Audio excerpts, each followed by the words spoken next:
The red dust of Redemption Creek settled on everything like a curse. It coated the weathered storefronts, dulled the horses' coats, and turned the afternoon sun into a hazy copper disk that glared down on the small Wyoming town with merciless indifference.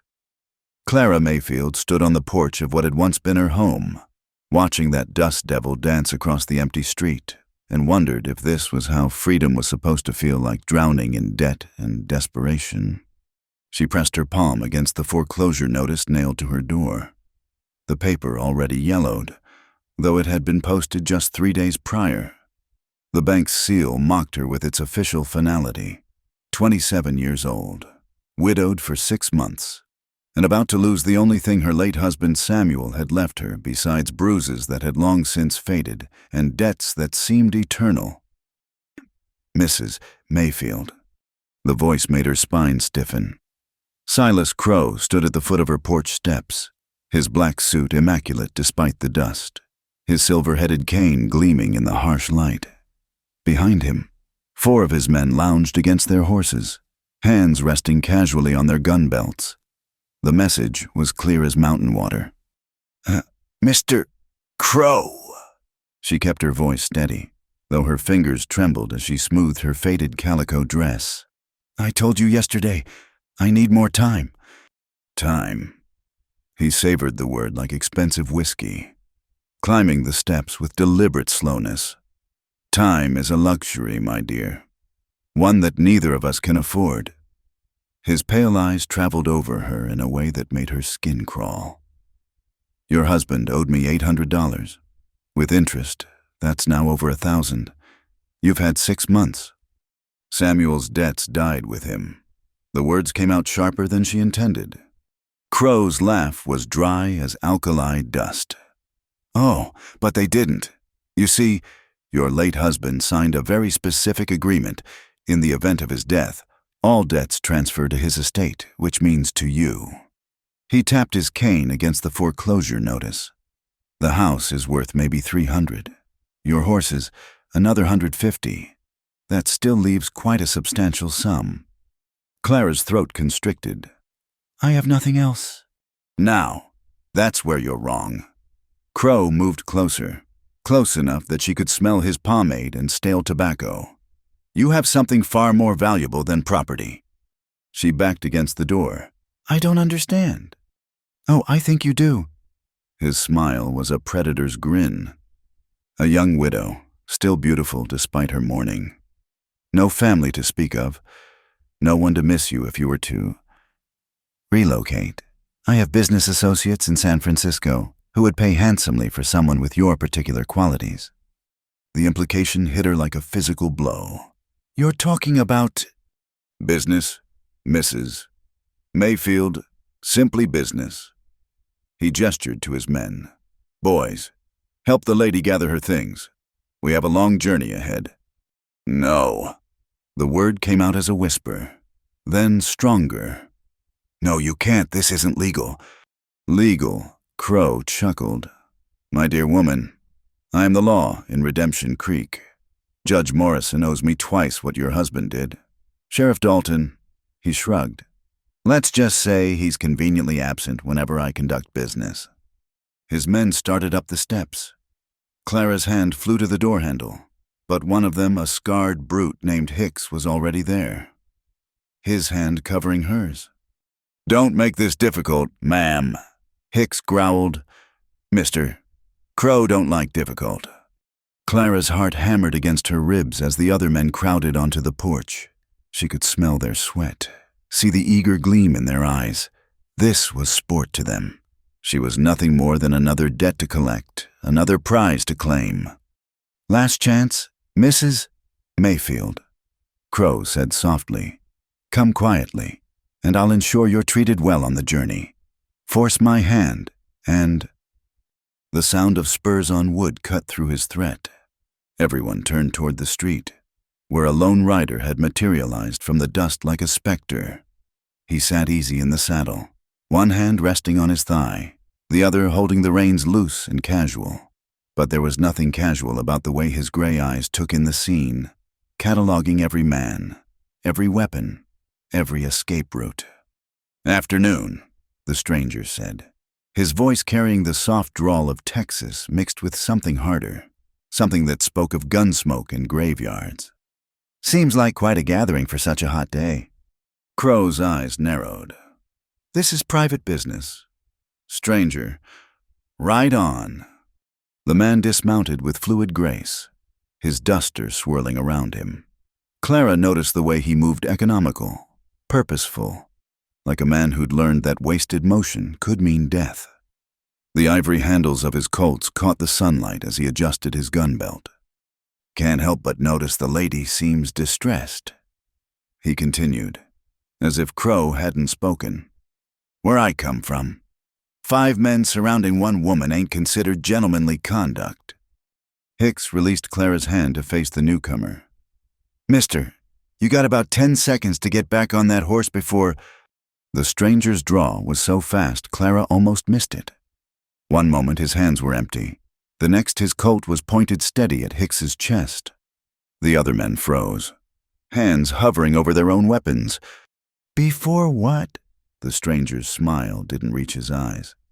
"See, I count 5 of you and 1 of me, but this here's a .45, and at this range, I reckon I can put at least 3 of you in the ground before you clear leather. Question is, which 3 want to die for, Mr. Crow's money?" The silence stretched taut as wire. Clara could hear her own breathing, could see the calculation in each man's eyes. The stranger stood perfectly still, as comfortable with potential violence as most men were with Sunday dinner.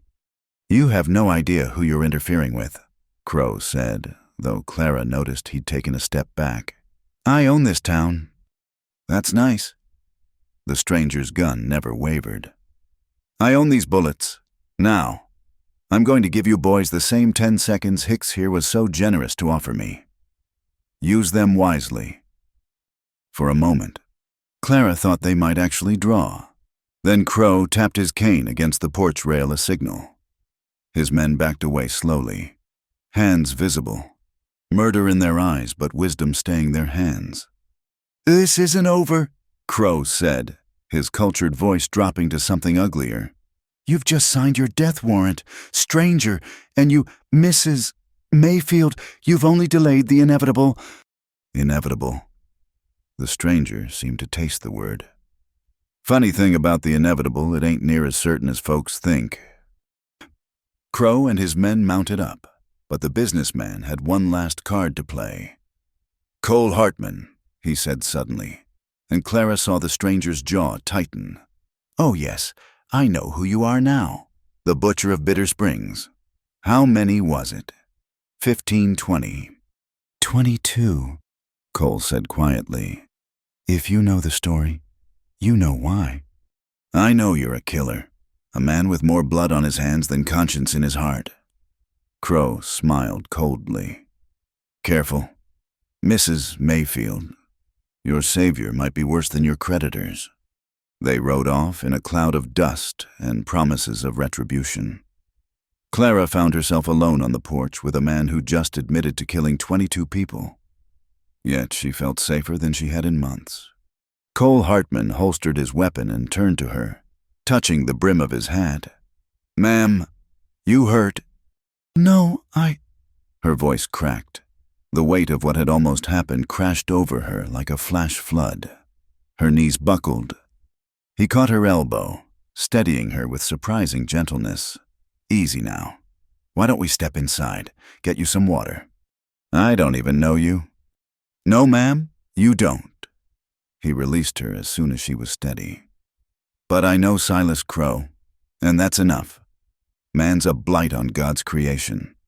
Clara studied him more closely. Weathered face that had seen too much sun and sorrow, dark hair that needed cutting, clothes that were quality once but now showed hard use. The guns were well maintained, though tools of a trade she didn't want to think about. "Bitter Springs," she said. "I heard about that.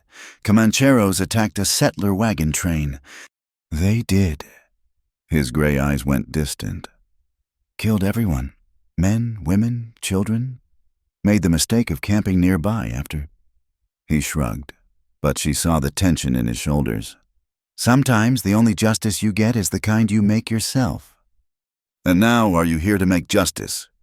He smiled then, and it transformed his face. No, ma'am. Just passing through, heading to Montana. Heard there's good horse country up there. Might try my hand at ranching. He glanced at the foreclosure notice. Though seems like you could use some help before I go. I can't pay you. Didn't ask for pay. He studied the street where Crow had disappeared. How much you owe him? More than I have. She laughed bitterly. My husband was a gambling man, not a good one. Crow's a carrion bird. He loans money to desperate folks, then collects in flesh when they can't pay. Cole's expression hardened. Seen his type from Texas to Colorado. They're all the same. He owns the judge, the sheriff. There's no fighting him. There's always a way to fight. He met her eyes. Question is, are you willing to? Because once Crow sets his sights on something, he don't give up easy. You can't stay here. This is my home. No, ma'am. This was your home. Now it's just a house with your death warrant nailed to the door. He moved to the porch rail, scanning the street with practiced eyes. He'll be back tonight, maybe tomorrow. With more men, they'll wait until dark. Come in quiet. By morning, you'll be on your way to San Francisco in the back of a wagon, and won't nobody in this town lift a finger to stop it. Clara wrapped her arms around herself. Everything he said rang true as church bells. She'd seen how the townspeople looked away when Crow conducted his business. Good people who'd learned that good intentions were no match for bad men with guns. What do you suggest? The words came out barely above a whisper. You got any kin anywhere you could go? No, Samuel saw to that. Ran off anyone who might have helped. She laughed, but there was no humor in it. He was good at burning bridges. Cole nodded slowly. Then you come with me, at least until we get you somewhere safe. Somewhere Crow's reach don't extend. Come with you. Clara stared at him. I don't even know you. You could be worse than him for all I know. Could be, he agreed easily. But I ain't, and staying here means certain ruin. Come in with me. He shrugged. That's just possible ruin. Better odds, if you ask me. This is insane. Ma'am, sanity's got no place in a world where men like Crow can buy and sell justice. He moved back toward his horse. I'm leaving in an hour. Got supplies to gather. You want to come? Pack light and practical. 1 bag, maybe 2. Whatever you can carry on a horse for days. And if I don't... He looked back at her, and she saw something in his eyes, understanding. Maybe, or recognition. The look of someone who'd faced impossible choices before. Then I wish you luck. Clara Mayfield. You're going to need it. He swung up into the saddle and rode toward the general store, leaving her alone on the porch with a decision that would change everything.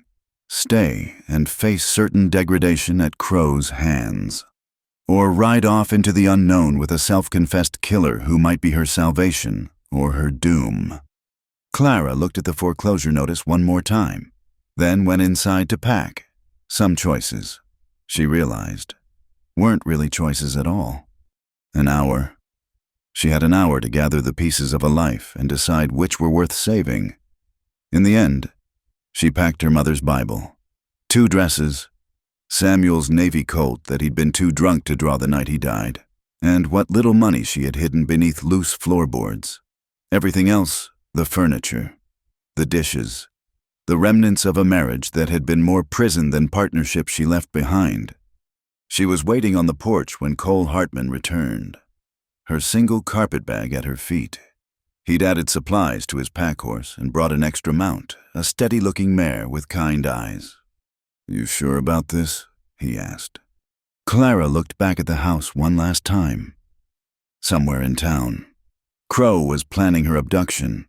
The good people of Redemption Creek would close their shutters and plug their ears when it happened. Justice was a luxury they couldn't afford. I'm sure, she said, and meant it. He helped her mount up, his hands careful and impersonal. As they rode out of town, Clara didn't look back. There was nothing there worth seeing anymore. The sun was beginning its descent toward the mountains, painting the sky in shades of blood and gold. Ahead lay the unknown dangerous, certainly, but alive with possibility. Behind lay only the certainty of degradation and death. Clara Mayfield had made her choice. Now she had to live with it, or die trying. The prairie stretched endlessly before them, a sea of sage and buffalo grass rippling under the late afternoon wind. Clara had never ventured this far from Redemption Creek, had never seen the world open up so wide it made her chest tight with equal parts fear and wonder. Behind them, the town had long since disappeared into the heat shimmer, swallowed by distance and dust. They'd been riding for 3 hours when Cole finally slowed their pace, guiding them toward a cluster of cottonwoods that marked a creek bed. Clara's body ached from the unfamiliar rhythm of long riding. Her hands cramped from gripping the reins too tight. "We'll water the horses here," Cole said, dismounting with the easy grace of a man more comfortable in the saddle than on foot. "Still got a few hours of daylight, but we need to pace ourselves." Clara tried to dismount with dignity, but nearly stumbled when her legs, numb from riding, refused to cooperate. Cole steadied her with a hand on her elbow, releasing her the moment she found her balance. "Takes some getting used to," he said, not unkindly. "You ride much before." "To church on Sundays, to town for supplies." She rubbed her lower back, wincing. "Never more than an hour at a time." "Well, you're doing fine for a greenhorn." He led the horses to the creek, checking their hooves with practiced efficiency. Most folks would be complaining by now.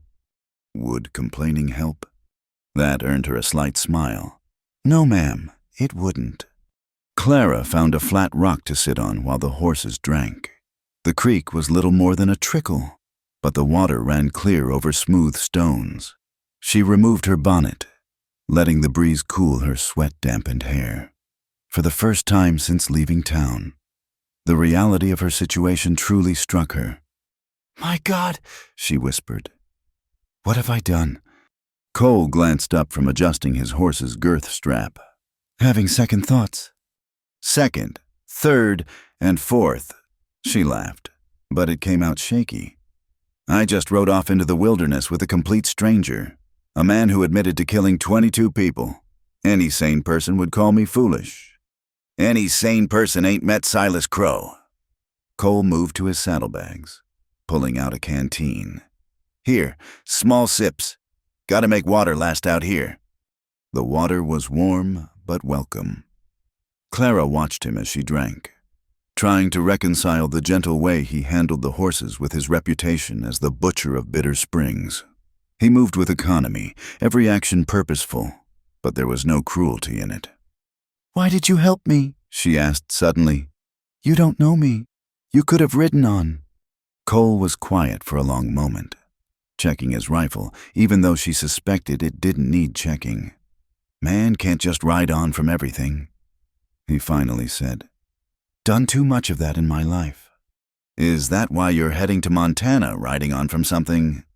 His gray eyes found hers, and she saw the weight of memory in them. "Sometimes a man needs a fresh start, place where his past ain't painted on every face he meets." "And my past? What happens when Crow comes after us?" "When, not if." Cole nodded approvingly at her realism. "He'll send men first. Probably already has. We've got maybe a day's lead, 2 if we're lucky. Need to make it count." The casual certainty in his voice sent a chill through her, despite the warm afternoon. "You seem very sure." "Man like Crow don't get rich by letting debts go uncollected." "You embarrassed him. Left with another man? His pride's hurt worse than his purse." Cole refilled the canteen from the creek.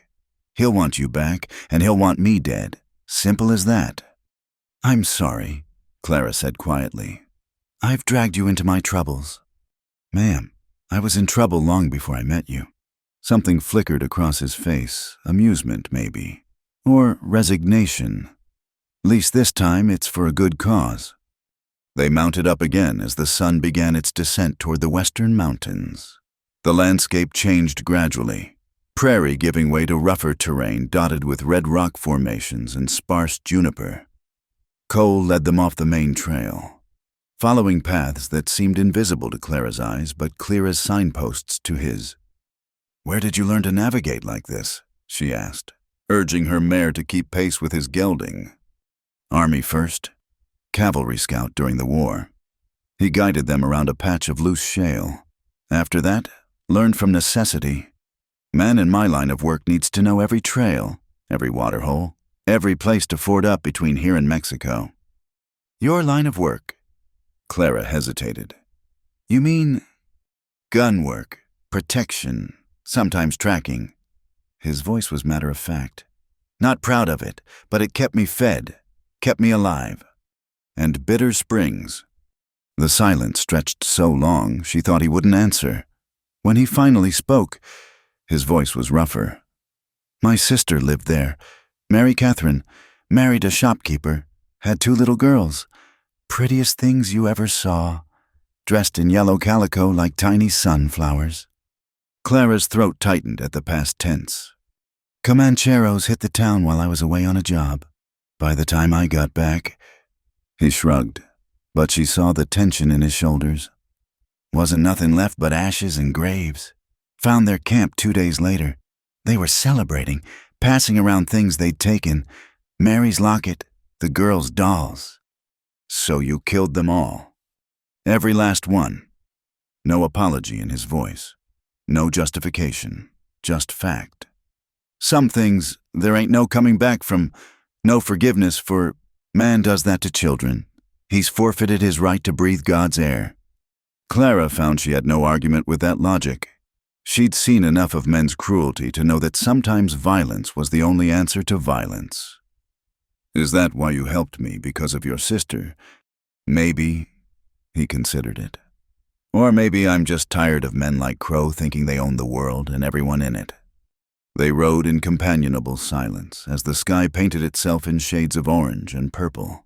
Despite everything, the danger behind them, the uncertainty ahead, the impropriety of traveling alone with a strange man, Clara felt something she hadn't experienced in years' possibility.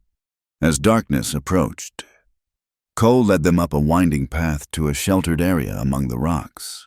A natural overhang created a shallow cave, protection from the wind and any eyes that might be searching. "We'll camp here," he announced. "Good sight lines, hard to approach without being heard. Water seep in the back for the horses." Clara dismounted, grateful to be on solid ground again. Every muscle protested as she helped unsaddle the horses, but she forced herself to work. If she was going to survive this journey, she couldn't be dead weight. "You know your way around horses," Cole observed as she efficiently removed her mare's tack. "Samuel kept a stable when he was drunk, which was often. The work fell to me."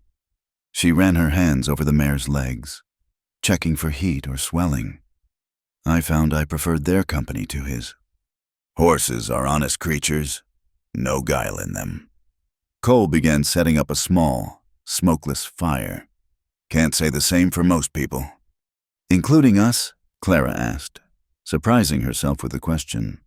"We're lying to the world, pretending to be something we're not." "What are we pretending to be?" "Husband and wife, I assume, or brother and sister. Some reasonable explanation for why we're traveling together."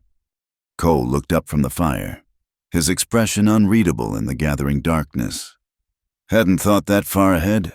Been too focused on getting distance between us and Crow." "People will talk. They always do." Clara felt heat rise in her cheeks. A woman traveling alone with a man, no chaperone, no wedding ring. "You're wearing a ring." She glanced down at Samuel's band, still on her finger out of habit. "A widow's ring, not the same thing." "Then we're a widow and her hired protection," Cole said pragmatically. "Heading to family in Montana. Simple story, believable enough." "And when we reach Montana, what then?" The fire caught, casting dancing shadows on the rock walls. Cole fed it carefully with dry twigs, building it just large enough to heat coffee and beans. Reckon we'll figure that out when we get there. Right now, let's focus on surviving the next few days." He was right, of course. Clara settled near the fire, grateful for its warmth as the desert night brought surprising cold. Cole handed her a plate of beans and hardtack. Simple fare, but welcome after the day's exertions. "Tell me about Montana," she said, needing conversation to keep darker thoughts at bay. "Why there?" "Man I knew in the army had a spread up there. Always talked about the grasslands, mountains touching the sky, rivers running cold and clear." Cole's voice took on an almost wistful quality. Said it was country that could wash a man clean, give him a second chance. "Do you believe that in second chances?" "Got to believe in something." He sipped his coffee, staring into the fire. "Otherwise, what's the point of going on?" A coyote howled in the distance, answered by another, then another.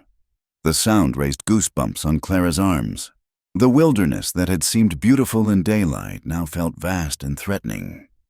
"They won't come near the fire," Cole assured her, noting her tension. "Coyotes are cowards at heart. It's the two-legged predators we need to worry about." As if summoned by his words, one of the horses snorted nervously. Cole was on his feet instantly, rifle in hand, melting into the darkness beyond the firelight. Clara's heart pounded as she strained to hear whatever had alarmed the animals. Long minutes passed before Cole returned, moving silent as a shadow. "Just a kit fox," he reported. "But it's a good reminder. You know how to use that Navy coat you packed." "Samuel taught me," said a woman alone needed protection. She laughed bitterly. "Never thought the worst danger would come from him." "Show me." Clara retrieved the gun from her bag, checking the loads with careful fingers. Cole watched approvingly as she demonstrated proper handling, keeping the barrel pointed safely away. "You'll do," he said. "Keep it close tonight. I'll take first watch." "We're taking watches. Until we're farther from Redemption Creek. Yes."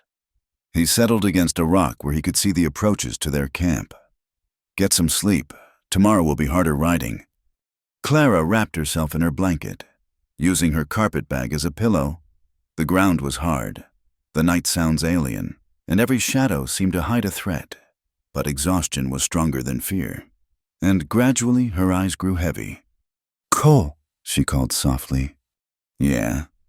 Thank you for everything." "Don't thank me yet," came the quiet reply. "We ain't out of the woods. Not by a long shot." As she drifted toward sleep, Clara thought she understood what he meant. They weren't just running from Silas Crow. They were running from their pasts, their failures, their losses. The question was whether they were running toward something better, or simply delaying the inevitable reckoning that awaited all desperate souls in the unforgiving West. The last thing she saw before sleep claimed her was Cole's silhouette against the stars, standing guard like some ancient warrior. For the first time in months, maybe years, she felt protected. It was a dangerous feeling. She knew, in her experience, protection always came with a price. But tonight, with the vast prairie stretching endlessly around them and danger somewhere in the darkness behind, she would take whatever safety she could find. Tomorrow would bring its own challenges. Tonight, she would rest and gather strength for whatever lay ahead. The coyotes sang their lonesome songs to the moon, and Clara Mayfield slept, dreaming of wide-open spaces and second chances that might actually come true. The dust cloud on the horizon was their first warning. Cole spotted it during their noon rest, a brown smudge against the endless blue that meant riders moving fast. He studied it through his field glasses, jaw tightening with each passing second. "How many?" Clara asked, though she already knew the answer wouldn't be good. 6, maybe 7, hour behind us. Less if they push hard." He collapsed the glasses with a decisive snap. "We need to move, now." They'd been 3 days out from Redemption Creek, following a zigzag pattern through the Badlands that Cole hoped would confuse pursuit. Apparently, it hadn't been enough. Clara's hands trembled as she tightened her mare's cinch, 3 days of hard riding had toughened her some, but fear made her fingers clumsy. Maybe it's not Crow's men. Could be anyone. Could be. Cole swung into his saddle with urgent grace. But men riding that hard in this heat ain't usually bringing good news. They pushed the horses harder than was wise, following a dry wash that wound between towering red rocks. The afternoon sun beat down mercilessly, turning the canyon into an oven. Sweat soaked through Clara's dress, and her mare's sides were slick with foam. There, Cole pointed to a narrow crack in the canyon wall. Can you make that? Clara eyed the gap dubiously. It looked barely wide enough for a horse, the approach treacherous with loose rocks. I think so. Don't think, do. His voice carried an edge she hadn't heard before. Follow my line exactly. He guided his gelding up the steep approach, the animal's hooves sending cascades of shale rattling down. Clara forced herself to breathe steady as she followed, trusting her mare's sure feet and Cole's judgment. The crack opened into a narrow passage that twisted between high walls, so tight in places their legs brushed the stone. Behind them, echoing off the canyon walls, came the first shouts of their pursuers. They've found our tracks, Cole said grimly. Keep moving. The passage seemed endless, a claustrophobic maze of red rock and shadows. Clara's heart hammered against her ribs as the shouts grew closer. Then, just when she thought they were trapped, the passage opened onto a wider canyon with multiple branches.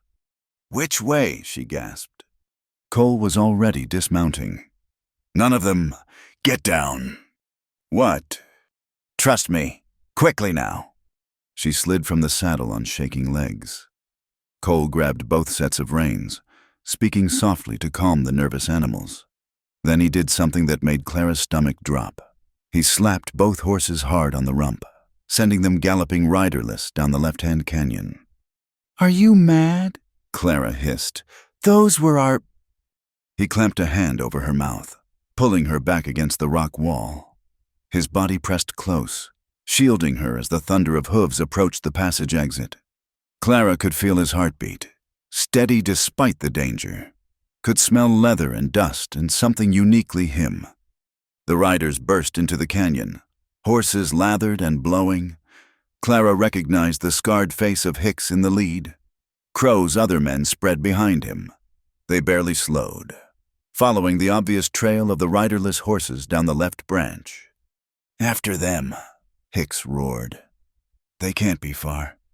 The thunder of pursuit faded gradually down the canyon. Cole held Clara still for long minutes after, waiting until even the echoes died away. Only then did he release her, stepping back with careful deliberation. They'll figure it out eventually, he said quietly. But it bought us time. Time for what were on foot in the middle of nowhere. The reality of their situation crashed over her. No horses, limited water, miles from anywhere. Not nowhere. I know this country. He shouldered his rifle and saddlebags with practiced efficiency. There's an old line shack about 2 miles through that right branch, abandoned years ago. But it'll give us shelter. Come on. You planned this. Clara grabbed her own bags, struggling with the weight. You knew they'd follow. Hoped they wouldn't. Prepared for when they did. He took her heavier bag without asking, adding it to his load. First rule of survival, always have a backup plan. They walked in tense silence through the twisting canyon, Cole setting a pace that had Clara breathing hard within minutes. The red walls rose on either side like prison bars, trapping the heat and throwing back the sound of their footsteps. Every shadow might hide an enemy. Every sound might herald disaster. Why didn't you just keep riding? Clara asked when they paused for water. You could have left me at any town, been free of this trouble. Cole handed her the canteen, his expression unreadable. That what you think of me? That I'd abandon a woman to men like that? I don't know what to think. I barely know you. You know enough. He started walking again. No, I ain't the kind to ride away from someone needing help. Not anymore. The line shack appeared like a mirage in a small box canyon, a weathered structure of logs and dried mud chinked between. The door hung askew and half the roof had collapsed, but the remaining portion looked solid enough. "Home sweet home," Cole muttered, checking the interior for rattlesnakes or other unwelcome guests. "We'll ford up here tonight. Figure our next move." Clara sank onto a rough bench someone had carved from a log, exhaustion hitting her like a physical blow. Her feet throbbed, her back ached, and fear still coursed through her veins like poison. "They'll find us when they realize the horses were riderless." Maybe, maybe not. Cole began organizing their supplies with military precision. Hicks is mean but not too bright. Might take him a while to backtrack. By then, we'll be gone. Gone where, how? There's a trading post about 15 miles north. Old French trapper named Dubois runs it. He owes me a favor. Cole pulled strips of jerky from his pack, handing her a portion. "We hole up tonight. Start walking before dawn. With luck, we'll make it by tomorrow night." 15 miles on foot. Clara stared at him. "I can barely feel my legs now." "You're stronger than you think." His gray eyes held hers steadily. "Seen it already. Most women would have been crying or complaining by now. You just keep going." "What choice do I have?" "There's always choices. You could have stayed in Redemption Creek, accepted Crow's terms, could have given up when we lost the horses, but you didn't." He settled against the wall, rifle across his knees. "That tells me something about your character. Clara Mayfield." The use of her name sent an unexpected warmth through her. They'd been formal until now, ma'am and mister, the polite distance of strangers. This felt different, intimate. "What about your character? Cole Hartman." She forced herself to eat the tough jerky despite her lack of appetite. "What kind of man are you, really?" He was quiet so long she thought he wouldn't answer. Outside, the wind picked up, whistling through the canyon like a lost soul. When he finally spoke, his voice carried the weight of old pain. "Used to think I was a good man, had principles, honor. Then the war came, and I learned how easy principles are to set aside when survival's at stake." He shifted, firelight playing across his weathered features. "After Mary and the girls, something broke in me. Spent years hiring my gun to whoever paid best, telling myself it didn't matter, that nothing mattered." "What changed?" "Got tired." Simple words, but she heard the depth beneath them. Tired of blood. Tired of being the man people hired when they wanted someone dead. Looked in a mirror one day and didn't recognize who I'd become. Clara understood that feeling too well. How many times had she looked at her reflection and wondered how she'd become Samuel's punching bag, a scared woman who jumped at shadows. "So, Montana's your answer. Run far enough and become someone new. Maybe, or maybe just find out if there's anything left of who I used to be." He met her eyes across the small space. "What about you? What are you running toward?" The question caught her off guard. She'd been so focused on what she was running from, she hadn't considered the other side. "I don't know. Freedom? I suppose. The chance to make my own choices." "That's a start." Night fell properly, wrapping the canyon in darkness. They couldn't risk a fire, the smoke might draw attention, so they huddled in the shelter's remaining corner, sharing warmth and what comfort the crude structure provided. Clara had never been this close to a man who wasn't her husband, and Samuel's proximity had only ever meant pain. But Cole was different. He kept a respectful distance even in the confined space, his presence protective rather than threatening. When she shivered from the desert cold, he draped his duster over her without comment. When exhaustion finally pulled her toward sleep, he positioned himself between her and the door. "Cole," she whispered into the darkness. "Yeah. When they catch up, and they will catch up what then?" She felt rather than saw his shrug. "Then we deal with it, together. You could still leave. This isn't your fight." "It is now." His voice carried quiet conviction. Man makes a choice to help someone. He sees it through. Otherwise, what's the point? Clara pulled the duster closer, breathing in the scent of leather and trail dust. 3 days ago, she'd been a desperate widow about to be sold into degradation. Now she was, what, still desperate?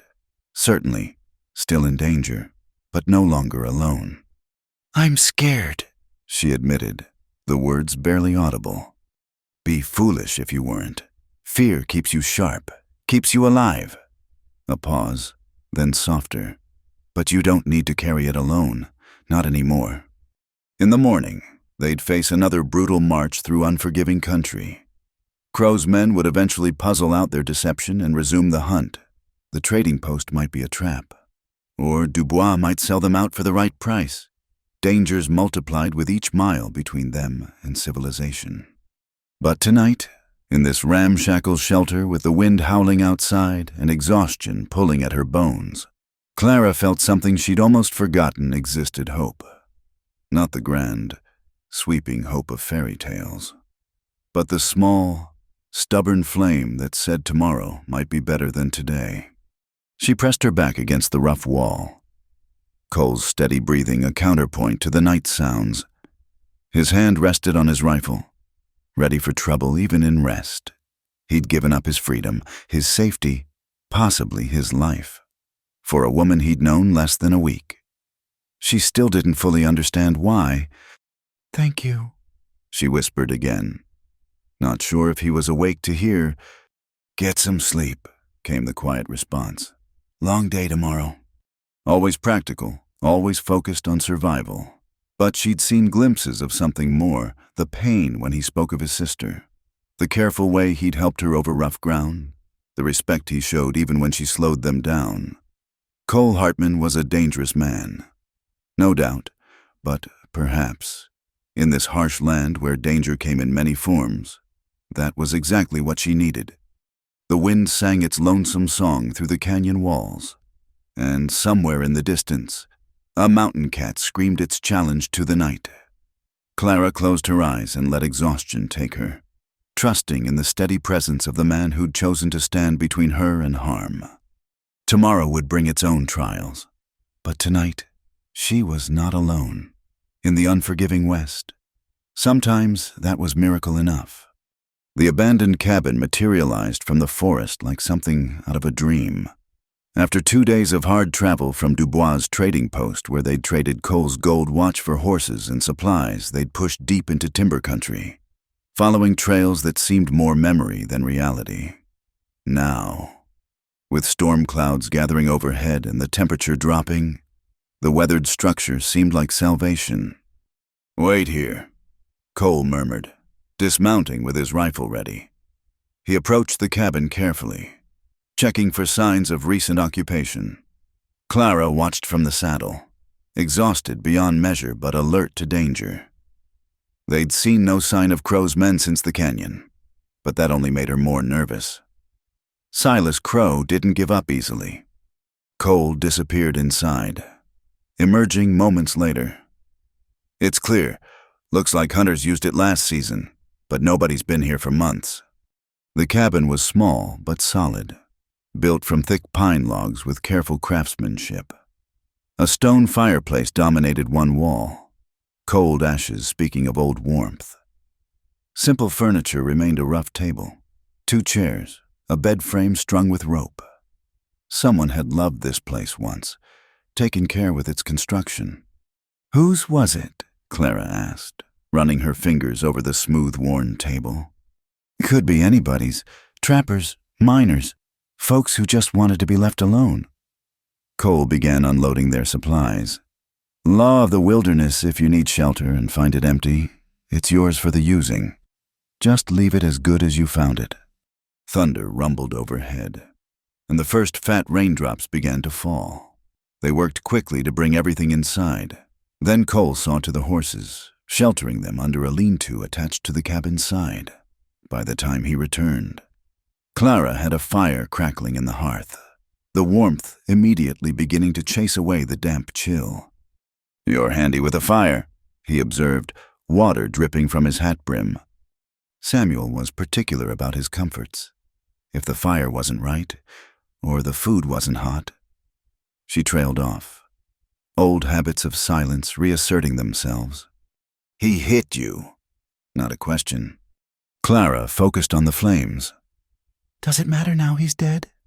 Matters to understanding why you're so careful, why you flinch when a hand moves too quick. Cole hung his wet duster on a peg, movements deliberately slow. Man who hits a woman ain't no man at all. The law didn't see it that way, a husband's rights and all. Bitterness crept into her voice. Sheriff Dalton told me once that if I was a better wife, Samuel wouldn't need to correct me so often. Cole's expression darkened. Sheriff Dalton's an ass who wouldn't know justice if it bit him. Despite everything, Clara found herself smiling. That's the first time I've heard you speak ill of the law. Badge doesn't make a man righteous. Seen plenty of lawmen who were worse than the outlaws they chased. He pulled one of the chairs closer to the fire, gesturing for her to sit. You must have had family, someone to turn to. My parents died when I was 17. Fever took them both within a week. She accepted the chair gratefully, her legs trembling from exhaustion. Samuel was charming then, said all the right things, said he'd take care of me. By the time I learned what kind of man he really was, I had nowhere else to go. The rain intensified, drumming against the roof in a steady rhythm. Cole busied himself with their supplies, pulling out coffee and hardtack. Some dried apples Dubois had thrown in. Simple fare, but it might as well have been a feast after days of trail food. What about your family? Clara asked. Besides your sister, parents died young. Cholera outbreak in 49. He set the coffee pot on a hook over the fire. Mary was all I had left. When she married, I thought she'd be safe, thought I could stop worrying about her. You blame yourself. Wouldn't you? The question came out harsh, but she saw the pain beneath it. I was off playing hired gun while my sister needed me. If I'd been there, you'd likely be dead too. Clara said it gently but firmly. From what you've told me, those Comancheros didn't leave survivors. Maybe, or maybe I could have made a difference. He stared into the fire, lost in might-have-beens. Guess we'll never know. The coffee boiled, filling the cabin with its rich aroma. Cole poured 2 cups, the ritual of it somehow comforting. They sat in companionable silence, listening to the storm rage outside while warmth and safety cocooned them within. I've been thinking, Clara said eventually, about what happens when we reach Montana. Cole looked at her over his cup. What about it? You'll want to find your ranch land, start your new life, and I don't know what I'll do. I can't keep imposing on your kindness forever. Who says you're imposing? The directness of the question caught her off guard. Well, of course I am. You've risked everything to help me. A stranger. Once we're safely away from Crow's Reach, you'll want to be free of the burden. Cole set down his cup carefully. That what you think you are a burden? What else would you call it? Company. He leaned back in his chair, studying her with those gray eyes that seemed to see too much. Been alone a long time. Clara, maybe too long. Man gets used to his own thoughts, his own ways. Forgets what it's like to have someone to talk to over coffee. Clara felt heat rise in her cheeks that had nothing to do with the fire. That's kind of you to say. But I don't say things to be kind. I say them because they're true. He stood, moving to check the door's bar. You've got grit. You don't complain. You do your share of the work without being asked. If I was looking for a partner to start a ranch, I could do worse. A partner. The word came out as barely a whisper. Business partner, he clarified quickly. Someone to help with the books, the planning. I can work horses and cattle, but paperwork makes my head hurt. From what you've said, you kept your husband's accounts. Because he couldn't be bothered. She tried to process what he was offering. You're serious? You'd trust me with your business. Trust you with my life already, don't I? He returned to his chair. Think about it. No need to decide tonight. The wind howled through the trees, making the cabin walls creak. But inside, the fire crackled cheerfully, and Clara felt safer than she had in years, not just from physical danger, but from the crushing weight of being alone and helpless. "Can I ask you something?" she ventured. "Shoot! Why did you really help me the truth this time?" Cole was quiet for a long moment, staring into his coffee as if it held answers. "You reminded me of someone." "Your sister." "No." He looked up, meeting her eyes. "Myself. The way you stood on that porch, knowing you were trapped but not giving into it. Saw the same look in my own mirror after the war. Desperate but not broken. I was about to break. But you didn't. That's what matters." He paused, seeming to wrestle with something. "And maybe I needed to prove I could still do something good. Been so long since I helped someone just because it was right."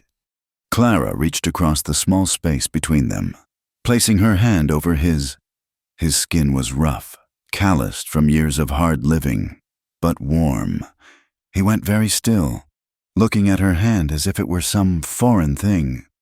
"You're a good man, Cole Hartman. Whatever you've done, whoever you've been, the man I see now is good." He turned his hand palm up, fingers closing gently around hers. "Careful with those kinds of words. Man might start believing them." A log shifted in the fireplace, sending up a shower of sparks. The moment stretched between them, fragile as spun glass. Then Cole squeezed her hand once and released it, standing abruptly. "Storm's getting worse. I'll check the horses." He was out the door before Clara could respond, leaving her alone with the thundering of her heart. She pressed her palm against her chest, trying to understand the feelings coursing through her. When had gratitude become something more? When had this dangerous stranger become the one person she trusted completely? Cole returned, shaking water from his hat. "Horses are fine. We should be safe here for the night." "From the storm, maybe." Clara stood, needing movement. "But Crow's still out there. He won't give up." "No, he won't." Cole's honesty was both refreshing and terrifying. "But we've got distance now. He'll have to guess which way we went from Dubois' place. Could take him weeks to pick up our trail, if he ever does. And if he finds us, then I'll do what needs doing." Simple words, but she heard the steel beneath them. This was a man who'd faced death before, who'd dealt it out when necessary. The thought should frighten her. Instead, it made her feel protected. "I should hate violence," she said softly. "After Samuel, after everything. But when I think of you standing between me and Crow's men..." "Violence is a tool, nothing more. It's the intent behind it that matters." Cole moved closer, his presence filling the small cabin. "Using it to terrorize and control, that's evil. Using it to protect, to defend, that's something else." They stood facing each other in the firelight, the storm a distant thing compared to the electricity between them. Clara could see the pulse beating in his throat, could smell leather and wood smoke and man. Her husband's proximity had meant pain, Cole's meant safety. But there was something else too, something that made her skin tingle and her breath come short. "Clara." Her name was rough on his lips, almost a warning. "I know," she whispered. "I know all the reasons why not, but Cole, I'm tired of being afraid, tired of being careful. For once in my life, I want to choose something just because I want it." He reached up slowly, giving her time to pull away, and touched her cheek. His thumb was gentle as it traced the line of her jaw. "You sure about that I ain't got much to offer? Just a maybe ranch in Montana and a past full of ghosts." "I've got my own ghosts." She leaned into his touch. "Maybe they'd be less lonely together." He smiled then, a real smile that transformed his weathered features. "Clara Mayfield, you are something unexpected. Is that good or bad?" "Best thing that's happened to me in years." The fire crackled. The rain drummed its ancient rhythm on the roof. And in a small cabin lost in the wilderness, two damaged souls found something they'd thought lost forever: hope, trust, and the tentative beginnings of love. Tomorrow would bring its own challenges. Crow was still hunting them. Montana was still far away, and the past couldn't be outrun forever. But tonight, with a storm holding the world at bay, they had this moment of peace. Cole pulled her close, and Clara went willingly, laying her head against his chest. She could hear his heartbeat, steady and strong. His arms came around her, protective but gentle. Nothing like the possessive grip she'd known before. "We should get some rest," he said eventually, though he made no move to release her. "Should we?" "Long day tomorrow. Always is out here." But neither moved. The fire burned lower. The storm continued its fury, and they stood wrapped in each other's arms. Two people who'd found something worth fighting for in the vast emptiness of the West. When they finally parted, it was with reluctance. Cole insisted Clara take the rope bed while he made a pallet near the fire. She protested, but he wouldn't budge. "I've slept on worse. Besides, someone needs to keep watch. Even here, even in the storm. Especially here, storms make folks careless." Clara settled onto the bed, pulling a blanket around her shoulders. Despite her exhaustion, sleep seemed far away. Too much had happened. Too much had changed. 3 days ago, she'd been trapped. Now she was free, but freedom brought its own complications. "Cole, what you offered about being partners, I accept." She heard him shift, maybe smiling in the darkness. "Good, that's real good." "Equal partners, though, not charity. Wouldn't have it any other way." The wind howled like a living thing, but the cabin held strong. Safe for now. Clara let her eyes close. Whatever tomorrow brought, she wouldn't face it alone. And that, she realized, made all the difference. The town of Cedar Falls appeared like a mirage after 5 days of hard travel through mountain passes and dense forest. Larger than Redemption Creek, but still bearing the raw edges of frontier life. It boasted a main street of false-fronted buildings, 2 saloons, a general store, and most importantly, a telegraph office. "We need supplies," Cole said, studying the town from a ridge above. "And information. If crows put out word, bounty hunters might be watching for us." Clara adjusted her bonnet, trying to look respectable despite days on the trail. "Perhaps we should split up. Less conspicuous." "Not a chance." His tone brooked no argument. "We go in together, get what we need, and get out. Keep your head down and let me do the talking." They rode in slowly, just another travel-worn couple seeking supplies. Cole had insisted Clara wear his extra shirt over her dress, making her figure less obvious, and she'd pinned her hair severely back. Still, she felt exposed as they tied their horses outside Morrison's general store. The interior was dim and cluttered, shelves stocked with everything from ammunition to hair tonic. The proprietor, a thin man with suspicious eyes, looked up from his ledger. "Afternoon, folks. What can I do for you?" "Need trail supplies," Cole said easily. "Coffee, beans, bacon, some .44 cartridges if you got them." While the storekeeper gathered their order, Clara browsed the shelves, trying to appear casual. Her heart nearly stopped when she heard familiar voices from the street. Said they'd pay $500 for the woman, $200 for the man. Dead or alive? Woman alive for sure. Man, they don't much care. Cole heard it too. His hand drifted to his gun belt as he moved closer to Clara. "How much for everything?" he asked the storekeeper, his voice unchanged. "Let's see, $12.40. Cole paid quickly, gathering their purchases. They were almost to the door when it swung open, revealing a woman in a bright red dress and too much rouge. Her eyes widened in recognition. Clara Mayfield. Clara's blood turned to ice. Lila Dupree had worked in Redemption Creek's less respectable establishments. If she was here... "You're mistaken," Cole said smoothly, taking Clara's arm. "My wife's name is Mary." But Lila wasn't buying it. "Clara, honey, it's me, Lord. When I heard what you did, running off like that..." Her eyes shifted to Cole, and understanding dawned.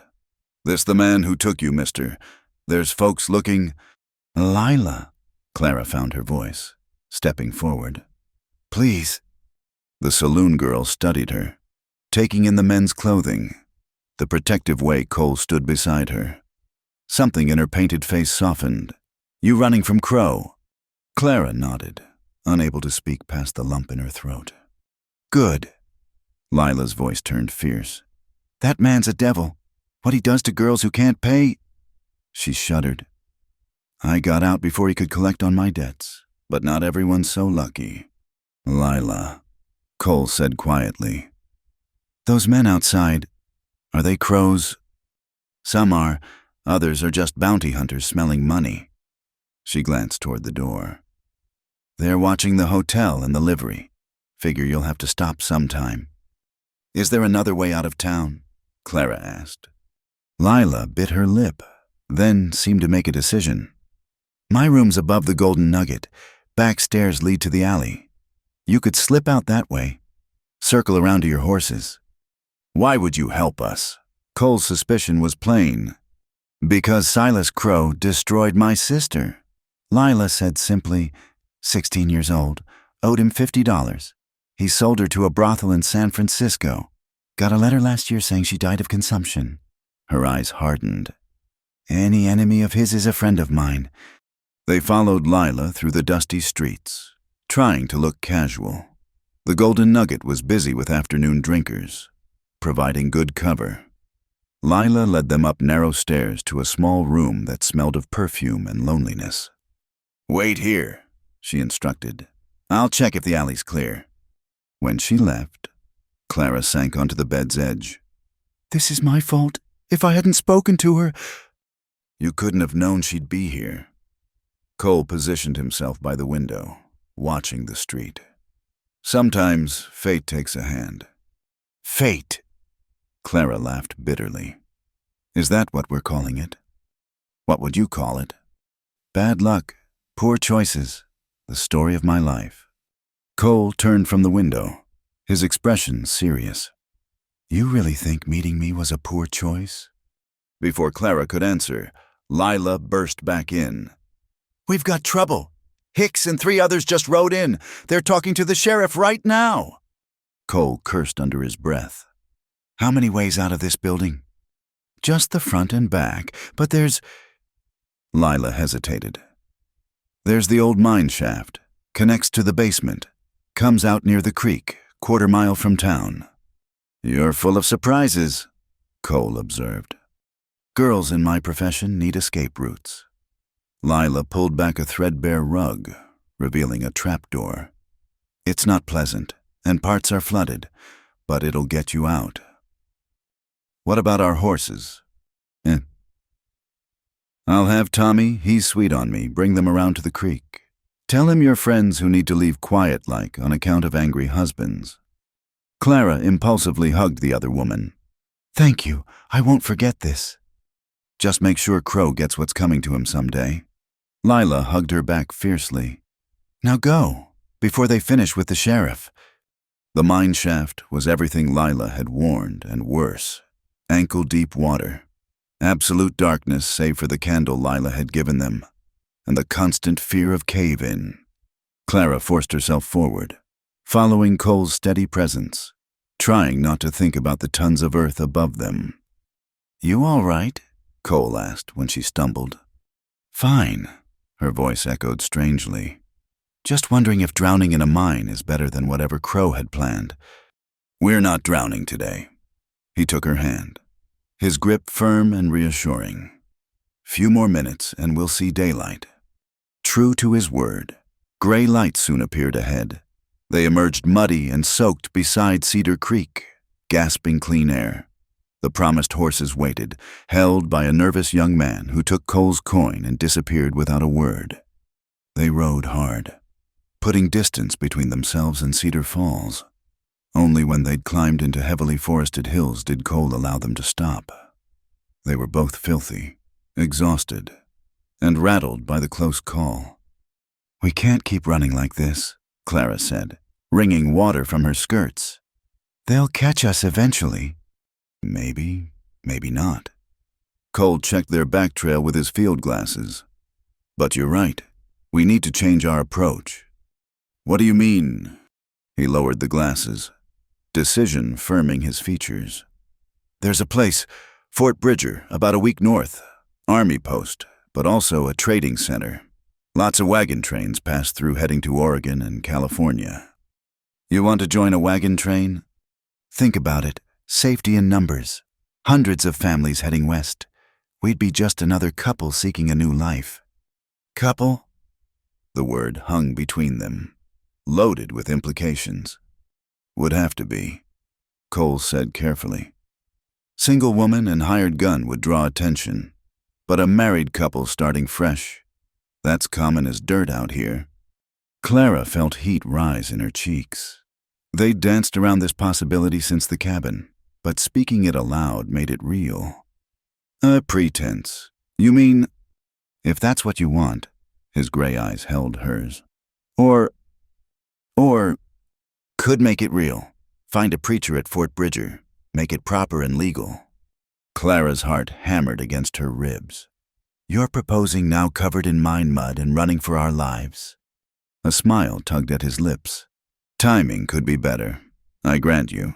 But Clara, we work well together. Trust each other. That's more than most couples start with. And when we reach Montana, when the danger's past, then we build that ranch. Together. Like we planned." He dismounted, coming to stand beside her horse. "I'm not saying it has to be. That is, we could have separate rooms if you wanted. Just a business arrangement with legal protection." Clara studied his face, seeing the vulnerability he tried to hide. This hard man who'd faced death countless times was nervous about her answer. "And if I don't want separate rooms," his hand covered hers on the saddle horn, "then we build something more than just a ranch." "Cole Hartman, you are the strangest man I've ever met." But she was smiling as she said it. "A week ago you were a stranger. Now you're proposing marriage in the middle of nowhere while killers hunt us. Life's short in the territories. Sometimes you have to grab what you want before it's gone." She thought about that. About Samuel, who'd courted her properly for months before revealing his true nature. About all the careful, respectable choices that had led her to misery. Maybe it was time to try something different. "Ask me again," she said softly, "but do it right this time." Cole's eyes lightened. He helped her dismount, then surprised her by dropping to one knee in the muddy ground. "Clara Mayfield, you're brave, strong, and too stubborn for your own good. You've made these last days an adventure instead of just another run from the law. Would you do me the honor of becoming my wife, for real and true? Despite everything, the danger, the mud, the insanity of it all." Clara felt tears prick her eyes. "You forgot to mention I'm also foolish enough to say yes." He stood, pulling her into his arms. The kiss was different from the careful touches they'd shared before. This was claiming and promise, passion and protection all at once. When they finally broke apart, both were breathing hard. "We should keep moving," Cole said roughly. "Want to make the trading post by nightfall." "Always practical," Clara teased, but she was grateful for it. Too much had happened too fast. She needed time to think, to understand what she just agreed to. They rode through the afternoon, following game trails through stands of pine and aspen. The country grew wilder, more beautiful. Eagles circled overhead, and once they spooked a herd of elk that bounded away like spirits. "It's magnificent," Clara breathed, taking in the vista of mountains and forests. "Wait until you see Montana," Cole promised. "This is pretty, but Montana, that's God's country." "Our country," she corrected, testing the word. Soon. He smiled, and she saw the boy he might have been before war and loss hardened him. Our country. I like the sound of that.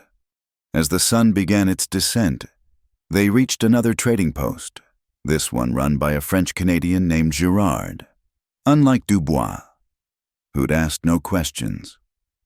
Girard was full of news and gossip. Excitement down south. He told them over dinner of venison stew. Big manhunt. Some widow woman run off with a gunslinger. Man offering the reward sounds très angry. No? Nothing to do with us, Cole said calmly. We're heading to Fort Bridger to meet up with a wagon train. Going to Oregon, California. Montana, Clara said. My husband has family there. The lie came easily, naturally. Girard accepted it without question, launching into advice about the best routes and warnings about early snow in the passes. That night, they shared a small room above the trading post. Cole started to make a pallet on the floor, but Clara stopped him. We're getting married in a few days, she said. Maybe it's time to stop pretending we're strangers. He looked at her for a long moment. You sure no rush? Clara, we've got time to figure this out. Do we? She moved closer.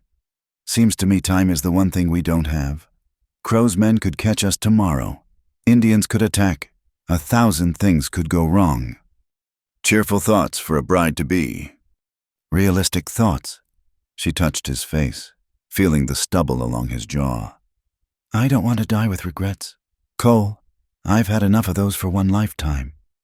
He caught her hand, pressing it against his cheek. No regrets, he agreed. Not anymore. This time when he kissed her, she tasted promise and possibility. Whatever tomorrow brought, they'd face it together.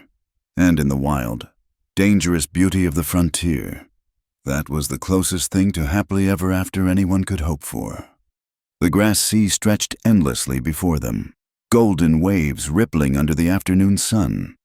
They'd been riding hard since dawn, pushing toward Fort Bridger, when Cole suddenly reined up, his body tense as a drawn bowstring. What is it? Clara asked, though she already knew. She'd learned to read his moods, the subtle shifts that meant danger. Dust, southeast. He pulled out his field glasses.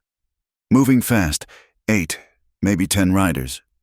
Clara's heart sank. They'd had 5 peaceful days since Cedar Falls, long enough to almost believe they'd escaped. How far?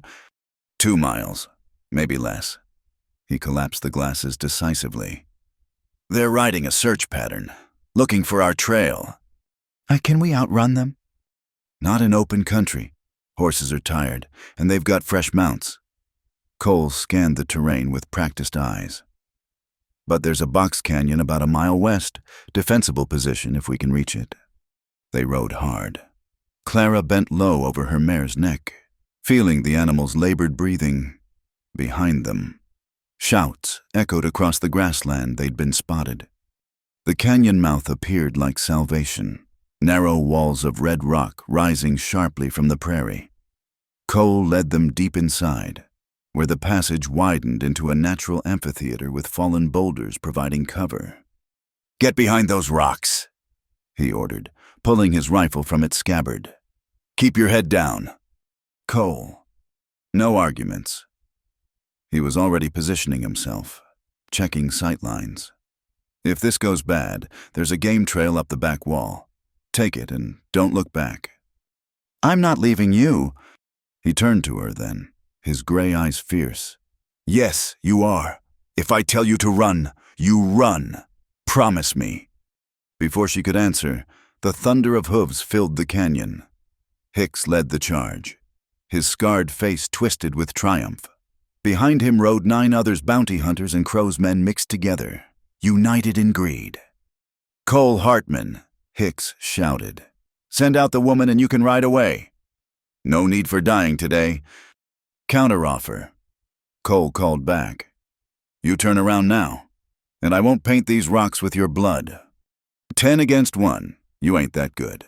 Hartman. Want to bet your life on it?" The silence stretched taut.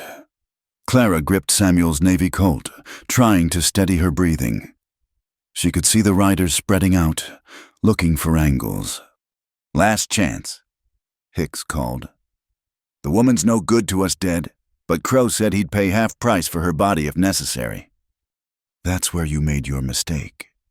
Cole's voice carried deadly calm. "Should have kept your mouth shut." The shot cracked like thunder in the confined space. Hicks tumbled from his saddle, a red stain spreading across his chest. For a heartbeat, nobody moved. Then the canyon erupted in gunfire. Cole worked the lever of his Winchester with mechanical precision, each shot finding its mark. Men scrambled for cover, some falling before they made it. Clara pressed herself against the rocks, ears ringing from the noise. A rider tried to flank their position. Clara raised the Navy Colt, Samuel's cruel voice echoing in her memory. "Squeeze! Don't jerk! Let the gun do the work!" The revolver bucked in her hand. The rider clutched his shoulder, wheeling away. "Good shot," Cole called, never stopping his deadly rhythm. But they kept coming. For every man that fell, others pressed forward. Cole's rifle clicked empty. He drew his revolvers, the ivory handles flashing in the sun. A bounty hunter made it to their boulder. Clara screamed warning. Cole spun, firing point blank. The man collapsed across their makeshift barricade. "The trail," Cole shouted. "Now." "Not without you." "Damn it, woman!" The arguing saved her life. A bullet whined through the space where her head had been. Cole grabbed her, pulling her down as more lead chipped the rocks around them. They were being surrounded. Clara could see it in Cole's face, the calculation of a man who'd run out of good options. He pushed fresh cartridges into his Colt, movement steady despite the chaos. "When I start shooting, you run," he said. "No looking back, no heroics. You live, you hear me? You live and build that ranch. We build it together or not at all." He smiled then, fierce and proud. "Stubborn woman, should have left you in Redemption Creek." "Too late now."